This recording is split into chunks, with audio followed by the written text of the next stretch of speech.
pessoas que estão nos ouvindo aqui fala que tem acesso rápido ao transporte. Sim, nós somos minoria. Se moramos em centros urbanos mais envolvidos ali, moramos nas zonas privilegiadas da cidade, mas a maioria da população, ela anda muito quando sai de suas casas para chegar no primeiro modo de transporte. Então o Brasil pecou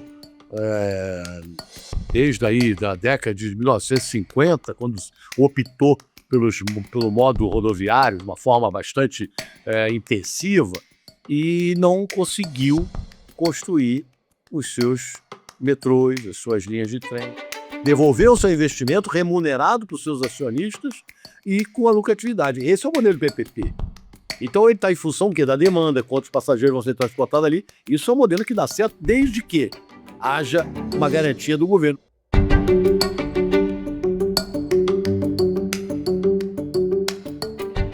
O Brasil é um país continental. Produz alimentos para o mundo, tem uma das maiores economias do planeta e um enorme potencial de crescimento. Mas há uma pergunta incômoda. O Brasil cresce menos do que poderia porque transporta mal o que produz e os que produzem? Para conversar sobre como transporte, logística e mobilidade impactam diretamente o desenvolvimento econômico e a vida das pessoas, recebemos hoje Marcos Quintela, diretor da FGV Transporte. Marcos, prazer te receber aqui no Impacto Social FGV. Obrigado, Eduardo, e obrigado, FGV, pela oportunidade. Vamos ver o que a gente pode contribuir aí. Sem dúvida, bastante. Professor, eu queria já começar falando de transporte, né? Quando a gente fala de impacto social, esse aspecto da mobilidade ele quase nunca está entre os primeiros itens que vem à cabeça. Na prática, mobilidade define acesso a emprego, renda, saúde e educação. Por que o Brasil negligencia tanto o transporte, seja ele de pessoas ou de cargas? Vamos separar, então, mobilidade para pessoas, mobilidade urbana, né, que é fundamental. Né, a gente sempre tem que conceituar. Mobilidade começa na calçada. Onde você sai de casa, você já entra no sistema na sua mobilidade. Né? Então, o brasileiro, ele sofre muito. Então ele tem uma situação sistêmica em todas as cidades, nem vou falar só Rio, São Paulo, qualquer cidade do Brasil tem altas deficiências na sua mobilidade urbana como um todo. Então você vai concentrar em transporte, aí eu sempre falo o seguinte, o que impacta tanto? Transporte é o único serviço que participa da tua vida 24 horas por dia, todos os dias.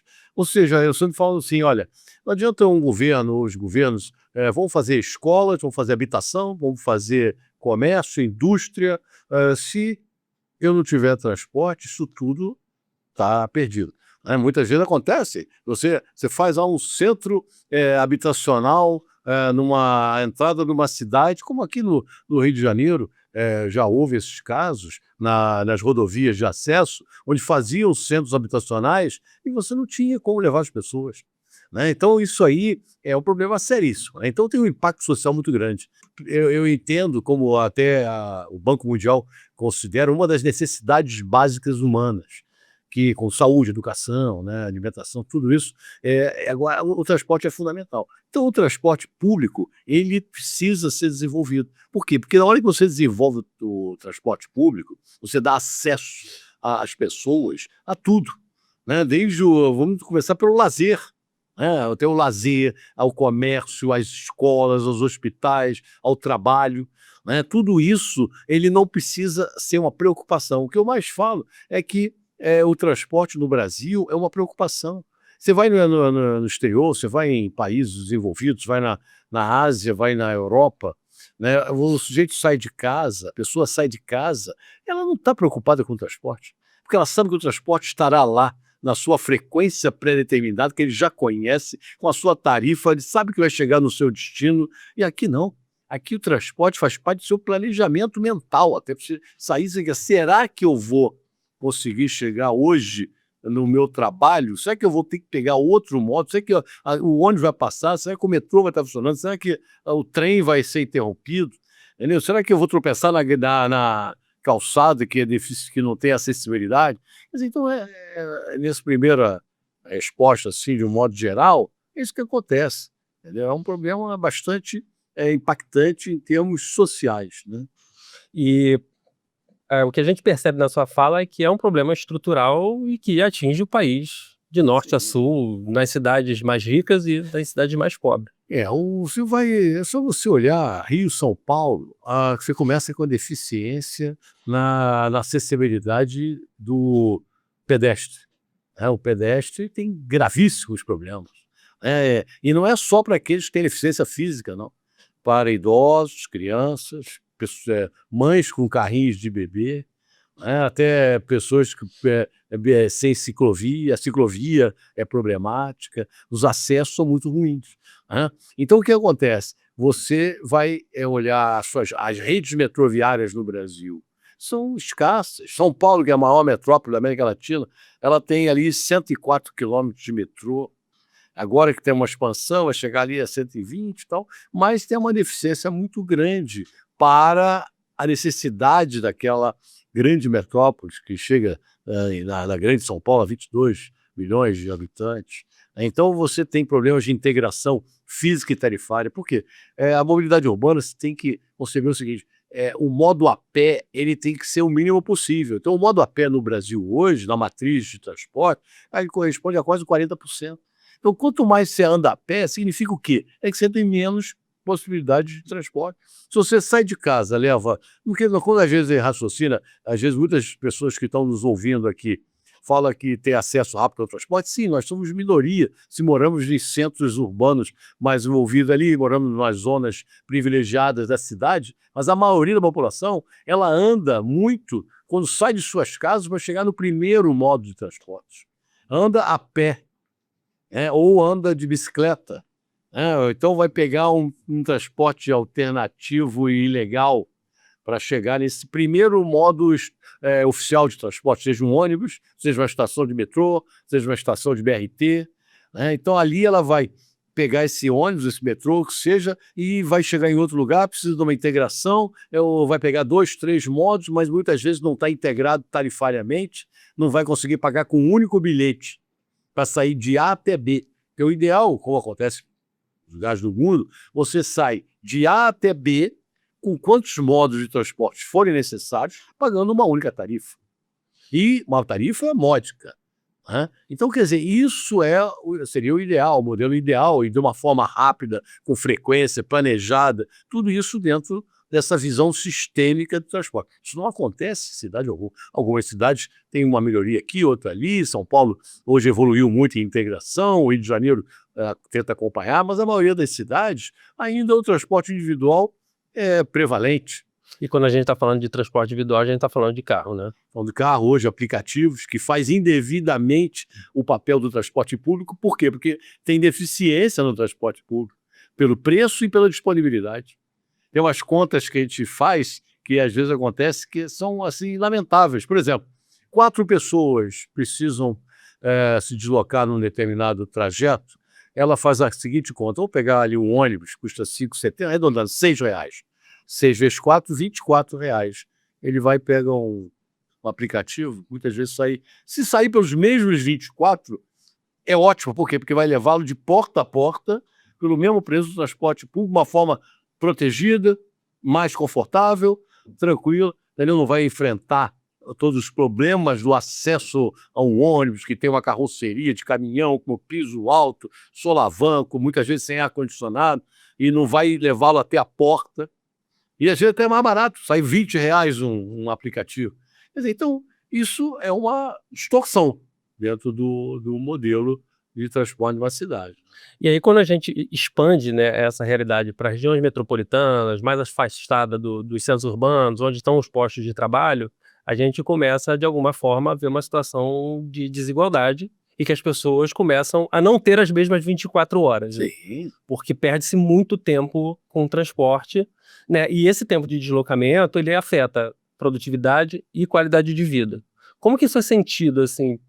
Isso pesa na produtividade, pesa muitas vezes na empregabilidade. Quantas empresas tacitamente segregam um funcionário em função de sua moradia? Que pode custar muito caro para ela. Não só caro, pode custar possibilidades de não chegada nos horários, né? Então, aqui no Rio de Janeiro ou em São Paulo, em Belo Horizonte também já é acontecido, você pode levar de 1 a 2 ou 2 horas e meia na parte da manhã e outras 2 horas e meia na parte da tarde, ou seja, 5 horas por dia dentro do modo de transporte, seja ele qual for, são menos 5 horas de vida que essa pessoa poderia estar usando de outra forma, nem que ele quisesse, ou trabalhando demais para ganhar mais dinheiro, ou indo para o seu lazer, indo para o seu bar, para a sua academia, visitando um parente, fazendo qualquer coisa, estudando, né? Mas só que ela está ali obrigatoriamente, né? Compulsoriamente dentro do modo de transporte e geralmente estressada. Geralmente estressada. E quanto custa isso? Se você precificar isso, existe precificação disso, né? As perdas, né? Esse impacto da produtividade da pessoa na empresa, na escola, na indústria, onde é que seja. E aí a gente vê como que as coisas estão interligadas, né? Eu conversei alguns programas atrás com o Samuel Pessoa, economista, e um dos problemas que ele colocou era a questão da produtividade do brasileiro. Então, de alguma forma, a produtividade e mobilidade elas estão ali conectadas. A gente poderia dizer que sim, né? Certamente, certamente.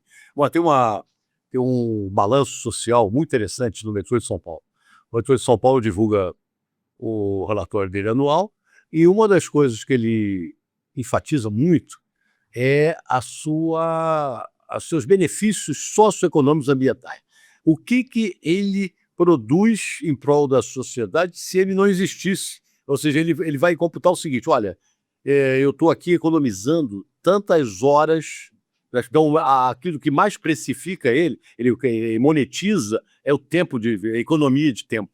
Ou seja, se não tivesse então ele pega lá, olha, se esse trajeto aqui fosse feito por ônibus ou de outra maneira, seria tanto, mas como é feito em metrô, eu tenho uma economia de tanto. Quanto custa isso? Aí ele precifica, baseado em renda média, em tempo de metodologia, chega a um valor. Depois ele faz o seguinte: olha, quantos acidentes eu estou economizando, tirando veículos das ruas, quanto eu estou economizando de emissões da atmosfera, né? Menos veículos emitindo partículas poluidoras, menos som, menos poluição sonora, menos conservação das vias, ou seja, menos carro. E tudo isso aí chega a uma economia por ano, se não me engano, o último deu 11 bilhões de reais de economia para a sociedade. É um dinheiro, logicamente, que você é intangível, isso você está monetizando o intangível.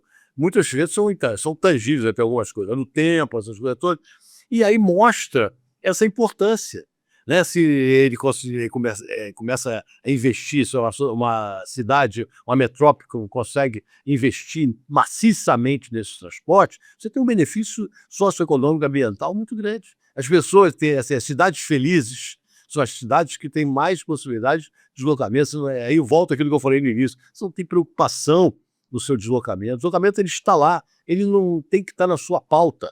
Ele já existe. Eu sei que eu vou sair de casa, vou pegar o meu metrô, meu ônibus, minha bicicleta, o que for, e vou chegar, não vou estar preocupado. Pode acontecer um fato? Pode, lógico. Aí são fatos não previsíveis, né? São intangíveis, coisas que você não consegue prever. Mas beleza, isso aí é uma outra situação. A questão toda é que hoje esses fatos imprevisíveis eles acabam sendo previsíveis demais no transporte público e prejudicam as pessoas que dependem dele, né? São recorrentes, né? Você entra num metrô, entra num trem, entra num ônibus, e você já fica ali esperando a hora que vai ser interrompida a viagem. Vai dar uma falha, né? Vai dar uma supressão de um trem, você tem que sair, pegar um ônibus. Quer dizer, então, isso não é desejável para a população. Então é uma situação que é aquela história, né? Não é uma crítica, né? É apenas uma constatação de fatos que vem acontecendo há décadas no Brasil. E aí, você falou da questão do intangível, e eu queria ver, existe uma forma da gente tangibilizar essa economia, ou esse valor economizado? Como é que a gente mostra para o poder público, para as pessoas, que é melhor utilizar o poder público e investir no É assim que você viabiliza projetos de transporte. Quando você vai fazer um projeto de transporte, um projeto de um metrô, vou dar um exemplo: eu quero construir um metrô de A até B, eu quero justificar esse investimento público. Vamos falar dinheiro público, que é estruturador. O papel do poder público é estruturar a cidade. Então é dinheiro público. O dinheiro público vem do contribuinte. É isso? Então eu tenho que justificar isso aí. Como é que faz? Vou investir tantos bilhões de reais, é fluxo de caixa, para quem entende de finanças, é uma matemática financeira que você tem as variáveis. Então você diz, olha, vou investir tantos bilhões e ao longo de 30 anos, quais são os benefícios que eu vou ter? Então eu penso assim, olha, eu vou economizar por ano tantas horas, eu vou deixar de consumir tanto de combustível, eu vou ter menos acidentes, vou poupar vidas humanas de acidentes, tudo eu vou monetizando isso. E aí faz a conta matemática que todo esse benefício a valor presente supera o investimento, os investimentos. Se isso superar, está justificada justificado o investimento. Isso que é você provar para o poder, porque aquele projeto ele é viável. É a única forma que você tem que fazer isso. Você não está preocupado ali com a receita financeira. Não é isso que justifica. Isso seria no modo privado. Aí é outra história. Se a empresa privada for construir alguma coisa, ela sabe, tem que investir, vai ter que ter receita, seus custos, tal, que tem que superar os investimentos, é outra história. No caso aqui, é a situação do poder público investir para estruturar a cidade. Depois, se ele vai conceder para a iniciativa privada, é outra história, outra conta, que aí é a conta financeira do empreendedor, do investidor. Mas em termos de você estruturar uma cidade, agora, por que não acontece isso? Porque é caro demais. Os investimentos são caríssimos, né? Então o Brasil pecou desde aí da década de 1950, quando optou pelo modo rodoviário de uma forma bastante intensiva e não conseguiu construir os seus metrôs, as suas linhas de trem, né? Então isso aí vem, sei lá, quantos anos o Rio de Janeiro não constrói 1 quilômetro de metrô. Hoje, que está mais avançado no país é São Paulo, que está com um programa de investimento em metrô.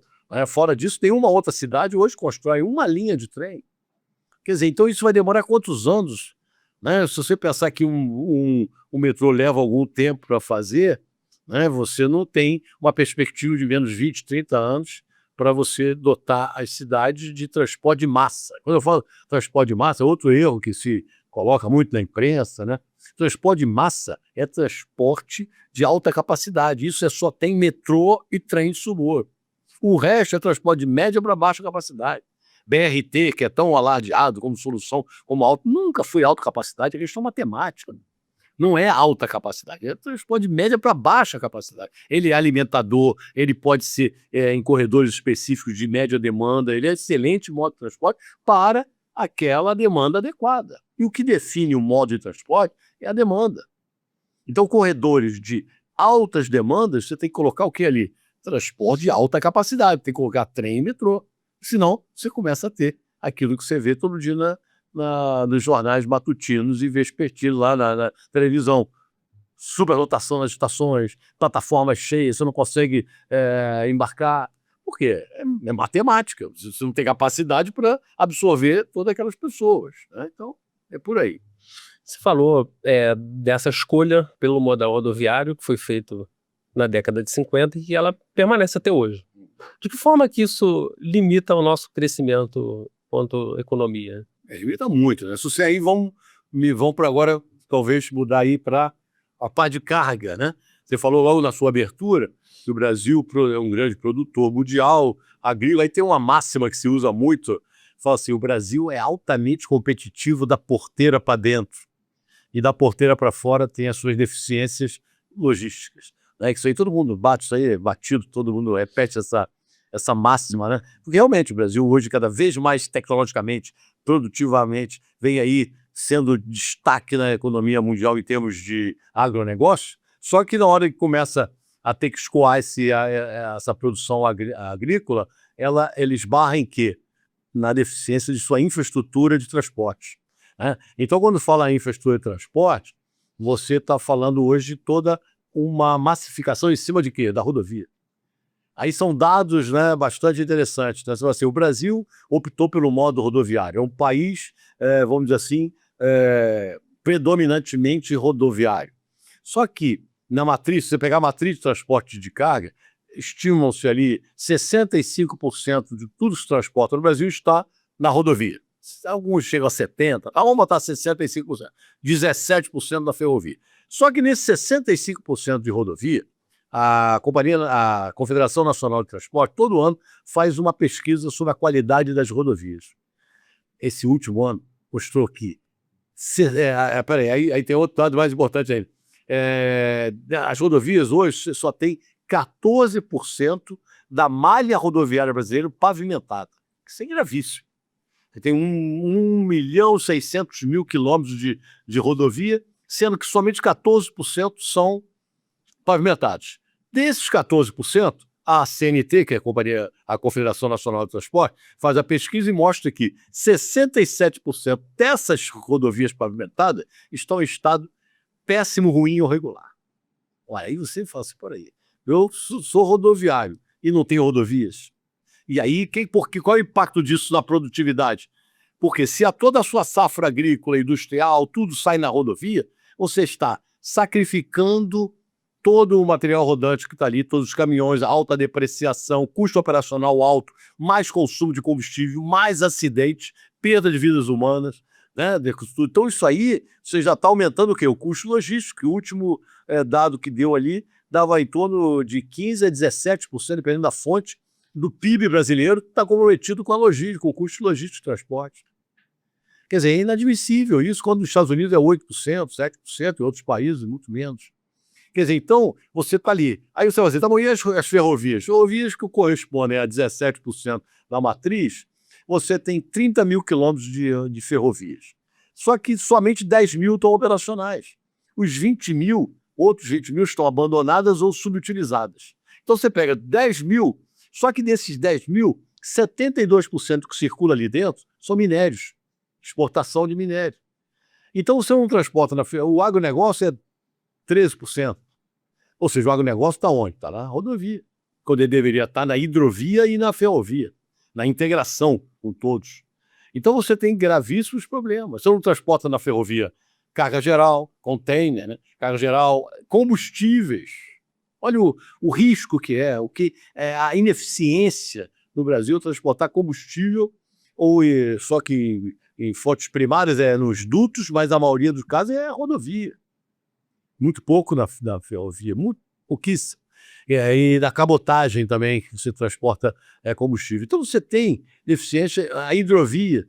As hidrovias brasileiras são deficientes, agora está se dando atenção à hidrovia. Nós não temos hidrovias, nós temos rios navegáveis que não são explorados adequadamente, não são balizados, não tem gestão de tráfego, não tem derrocagem, não tem dragagem. Então tudo isso não caracteriza uma hidrovia. E, além de tudo, ela tem que estar integrada com os portos fluviais, as rodovias, com as ferrovias, tudo porque você tem que dar uma integração. Uma das deficiências no Brasil é pegar transporte rodoviário e o caminhão rodar 1.000, 2.000 quilômetros. Isso não existe em nenhum lugar do mundo. É uma situação desumana até com os motoristas. Você tem graves problemas de toxicologia, né, aqueles exames de motoristas que se drogam para aguentar o rojão, ficam longe de casa, tem problemas mentais. Então por quê? Porque o sujeito não pode dirigir 2.000, 3.000 quilômetros, é indevido, isso é papel a longa distância, é papel de integração de transporte com ferrovia, rodovia. O caminhão é fundamental, a rodovia é fundamental, ela faz a capilaridade, ela faz as pontas, ela deveria estar trabalhando ali até 500 quilômetros no máximo. Sem a rodovia não vai existir também um país. Por quê? Porque ela faz, como eu falo, ela faz a capilaridade, ela que leva tudo para os centros de distribuição, para as integrações. Então, essa visão econômica da infraestrutura de transporte é fundamental para a economia do país. Ou seja, né, diante desse cenário que me assustou, confesso, assim, o Brasil ele deixa de ser competitivo, ou ele perde muita competitividade por conta desse frete, que naturalmente fica mais caro, e por conta dessa infraestrutura precária, certo? Não é só frete, né? O tempo que está computado dentro do custo da logística, né? O tempo todo que você leva, as filas de caminhões para entrar nos portos, os acessos portuários deficientes, né? Então isso aí tudo custa dinheiro. O navio está lá esperando, é muito caro ele ficar esperando. Quer dizer, então tudo isso precisa ser mudada. A mentalidade de investimento no Brasil, não temos hoje realmente uma situação do país é muito grande em termos fiscais, em termos orçamentários. O país não tem capacidade de investimento há anos. Então, hoje, todos os planos de governo que, independentemente do governo, lançam, são dinheiros privados. E o dinheiro privado não constrói uma infraestrutura de transporte de um país. Ele só constrói o quê? Aquilo que interessa para ele, que vai dar o resultado. Entendeu? Então, você não vai construir uma ferrovia, como a gente fala, greenfield, né? Ou seja, uma pioneira, uma desenvolvimentista, né? Você, para desbravar uma região, vai botar uma rodovia, uma ferrovia, isso é papel de Estado. Qualquer lugar do mundo, as infraestruturas de transporte são construídas pelo Estado. Depois ele concede, assim como é no Brasil. Vem cá, todas as rodovias que foram concedidas foram construídas pelo Estado. Depois elas foram concedidas, as ferrovias idem. Né? Então isso aí é uma situação que precisa mudar. E cada vez você pergunta, como é que muda isso? Aí que vem o problema. Você pega os economistas, você pega aí várias fontes, tem várias fontes. Tem umas aí que são muito interessantes, que o cara fala assim, o Brasil, para sair desse problema logístico e se equiparar ao mundo ou ter competitividade internacional para a sua pujança, a sua grandiosidade e potencialidade, ele teria que investir 4% do PIB anualmente, ininterruptamente, por 25 anos. O Brasil não investe 0,8%. Então, você investir 4% ao ano, todo ano, durante 25 anos, é inimaginável.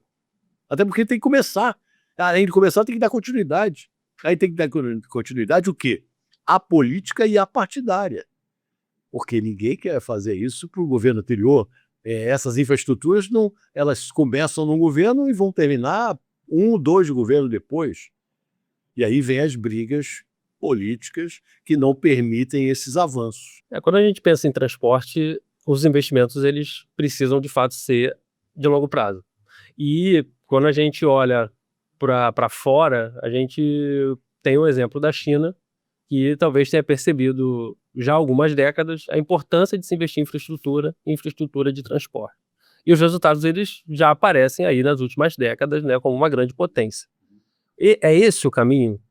Sim, mas eu não gosto de comparações, né? Se você pegar... Lógico, a China hoje, só a rede de alta velocidade de trens que ela tem, 42 mil quilômetros, coisa inimaginável para algum país do mundo, e a rapidez que foi construído isso, a sua rede toda de transporte, isso não dá para comparar, porque é outra economia, outro regime, outra, sei lá, não dá para você falar que vai fazer isso aqui, que não vai fazer. Né? Então, eu acho que aqui é uma questão realmente de mudança estratégica, de mentalidade política, de uma opção de fatores que não adianta. Você pode aqui levantar o que você quiser e nada está próximo de começar. Todos os planos que são feitos, são lançados, são planos inconsistentes. É só você olhar nos últimos 50 anos quantos planos houve no Brasil e quantos que deram certo, quantos foram concluídos. É só ver os levantamentos de obras inacabadas no Brasil. Quanto custa isso para a sociedade, as perdas monstruosas. E não se admite isso. E não se difunde isso como experiência. Né? Então, estamos cada vez mais atrasados. Então, para mudar isso, eu vejo que tem um longo tempo, vamos dizer assim, tem uma carência para começar a dar resultado, uma carência que envolve mentalidade, mudança política, mudança estratégica, planejamento, desenvolvimento de projetos, nós não temos projetos. Então tem vários fatores aí que precisam ser trabalhados antes de efetivamente as coisas começarem a acontecer. É aquela história, conta fatos, não há argumentos, só pegar dados, né, do que aconteceu nos últimos 50 anos. Para você, se a gente tivesse que eleger uma prioridade quando a gente fala de transporte, qual seria?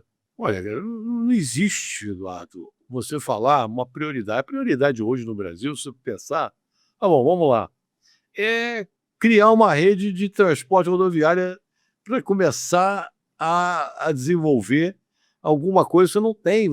Já que eu não tenho dinheiro, não tenho recurso para desenvolver ferrovias, para realmente dotar o país de ferrovias de norte a sul, você vê que aquela região toda centro-oeste para o norte ali, você não tem ferrovia. Né? Então, para você fazer isso, seria até besteira ficar falando, porque seria sonho louco.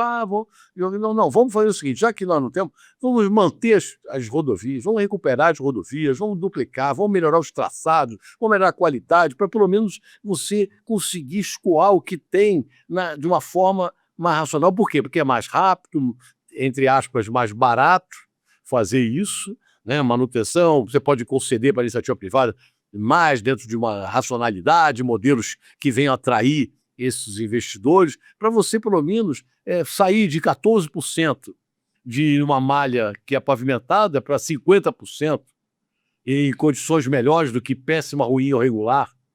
Entendeu? Então, se você já faz isso, seria um grande avanço. E, paralelamente, você vai dando ali algumas situações de melhoria nos acessos portuários, nas hidrovias, que é também um investimento mais barato.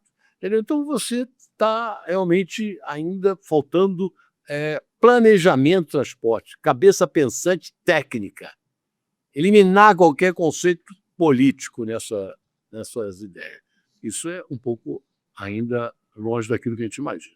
Professor, o FGV Transportes ele é um centro relativamente novo quando a gente pensa aí na idade do FGV, né? A gente está falando Sim. de 80 anos de história.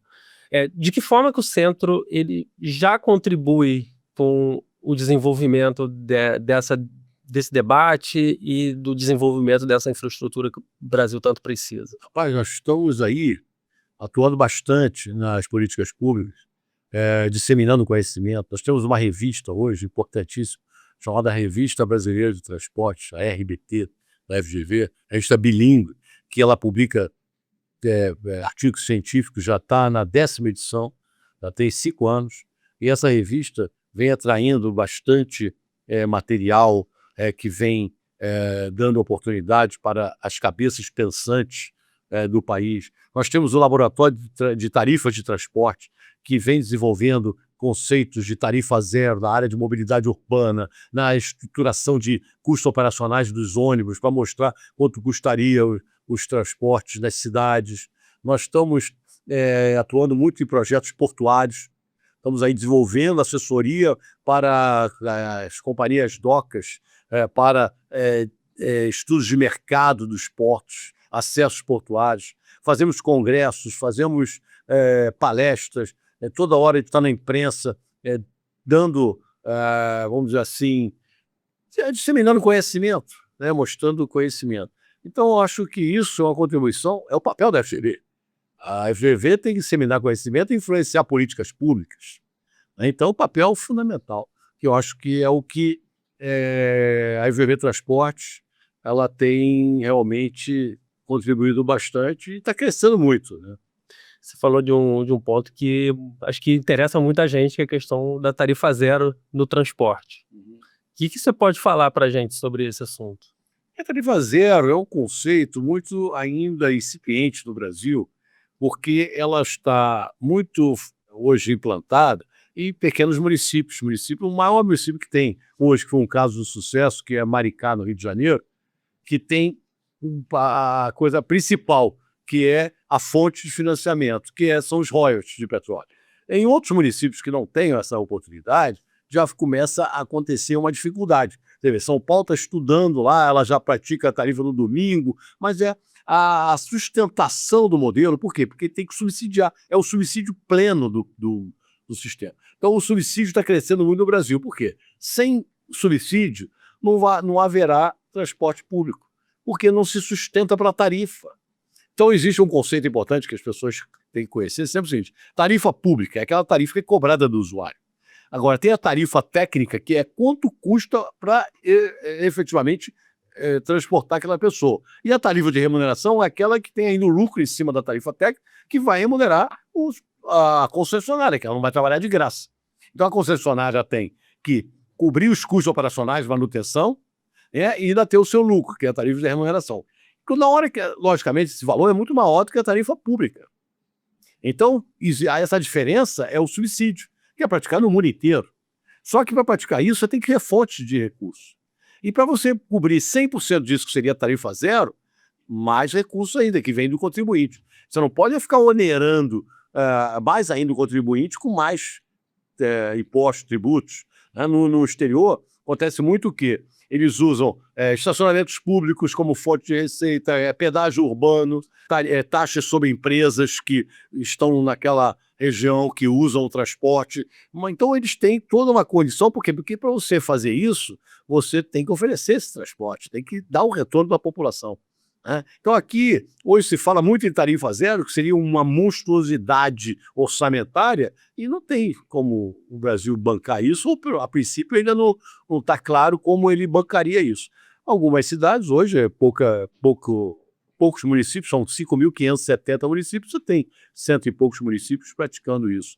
Então, ainda geralmente municípios pequenos. Então, por exemplo, você não pode, o sistema de hoje, os ônibus, o metrô, os trens são subsidiados, exceto, por exemplo, como se fala aqui no Rio de Janeiro, que a tarifa mais cara do metrô do Rio de Janeiro e da Supervia. Por quê? Porque aqui é um modelo de concessão onde ele cobra a tarifa técnica do usuário. Então ele paga aqui R$ 7,90, eles iam aumentar agora para R$ 8,20, R$ 8,20 uma passagem de metrô. Por quê? Porque essa é a tarifa para manter o sistema. Se o governo ele tem que simplesmente entrar com subsídio. Então ele vai cobrar do usuário R$ 5,00, vamos dizer. E ele vai pagar essa diferença para o concessionário. Não, só que não existe subsídio aqui no Rio de Janeiro, aí fica sendo a tarifa mais cara do Brasil, a tarifa mais cara pública. Porque em São Paulo custa caro também, só que tem um subsídio. Então ele cobra do usuário lá R$ 5,70 ou R$ 5,20, um negócio assim. E assim acontece no Recife, Belo Horizonte, Fortaleza, onde até o governo federal subsidia o metrô do Recife, o metrô de Porto Alegre.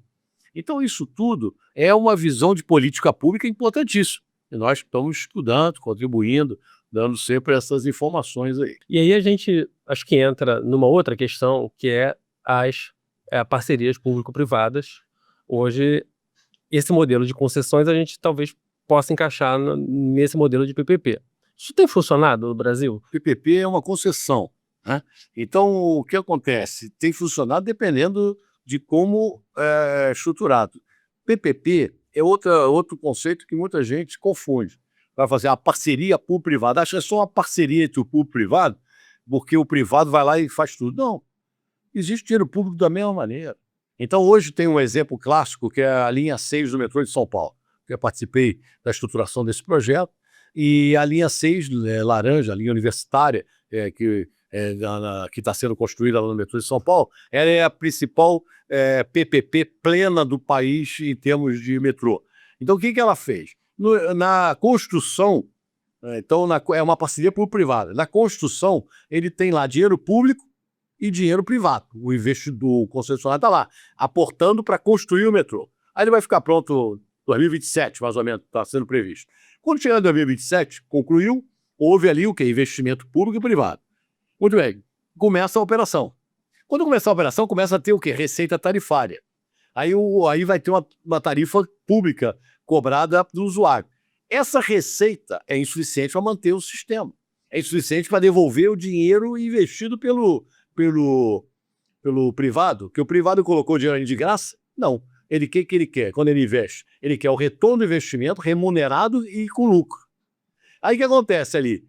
Entra a famosa contraprestação pública, que já está prevista no modelo de PPP, porque aí é dinheiro público, ou seja, o concessionário recebe a tarifa do usuário, mais uma remuneração do governo, que é a contraprestação pecuniária, que é um subsídio, e mais uma tarifa de exploração comercial, a extra tarifária. Isso compõe toda a receita que vai cobrir os seus investimentos. Devolver o seu investimento remunerado para os seus acionistas e com a lucratividade. Esse é o modelo do PPP.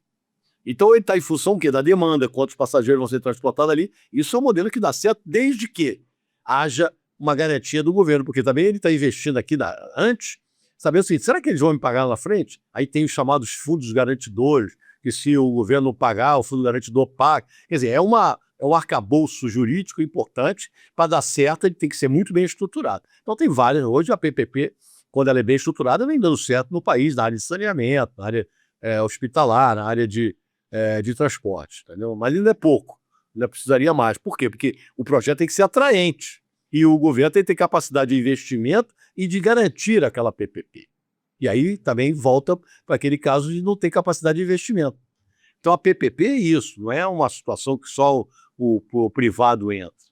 Complexo entender, porque aqui é uma estrutura gigantesca, extremamente complexa, e como que o Estado garante que um projeto ele seja de fato atrativo? Eu entendo que a chave disso está na boa execução do projeto e do planejamento, né? Não, o Estado ele oferece um projeto, ele planeja um projeto, então na hora que ele faz isso, cabe ao Estado ser isento para isso, planejar, ter técnicos que possam entender, estudar a demanda, saber quais são as necessidades daquela população, no caso do transporte público, né? Entender para quê? Para estruturar um projeto e oferecer aquilo para a iniciativa privada, que por sua vez vai analisar aquilo ali.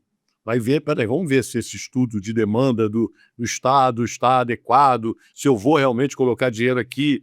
Não é um negócio como outro qualquer. Que eu vou fazer, se eu investir aqui, eu vou ganhar tanto aqui e tal, vou projetar aqui uma matemática financeira e vou investir para receber lá na frente. Então tem que ser atrativo, tem garantias jurídicas, regulatórias, aí vem aquele negócio, a insegurança jurídica, a insegurança regulatória, tudo isso tem que estar muito bem, a insegurança política, né? Porque quantos exemplos nós tivemos no Brasil, no meio de uma concessão, um governo vai lá, interrompe, muda, quebra um pedágio, diz que não vai ter mais cobrança aqui, ou interrompe, ou seja, você começa a quebrar todo o modelo.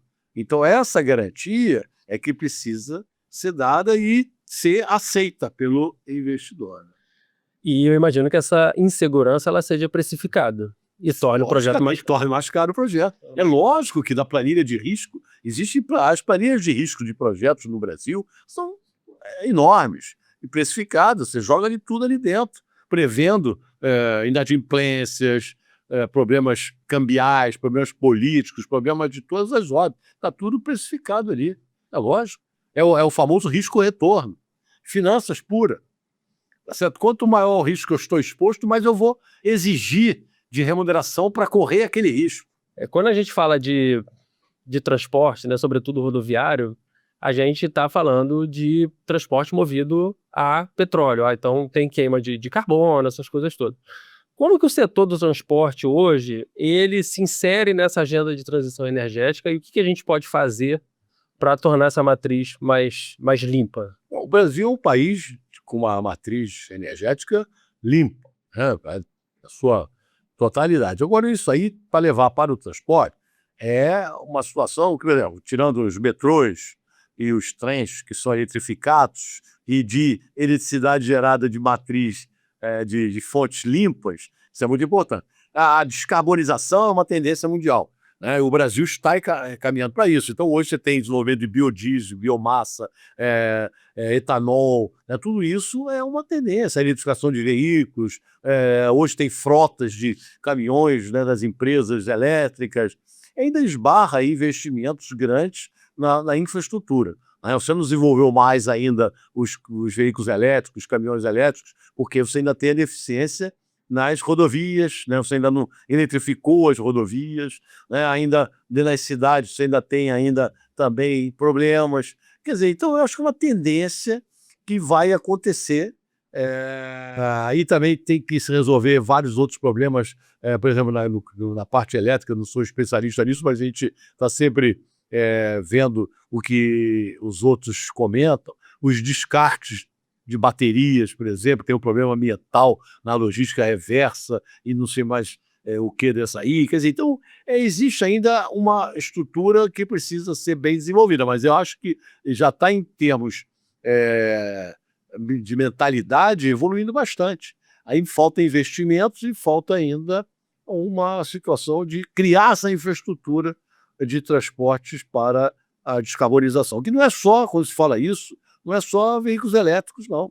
Nós estamos falando de combustíveis limpos, aí até o hidrogênio verde, né, porque o hidrogênio é fabricado precisa de energia para ser fabricado, né, e ele precisa ter, quando fala verde, é porque ele tem fontes limpas para ele ser produzido, né? Então essa que é a história aí dessa parte aí final.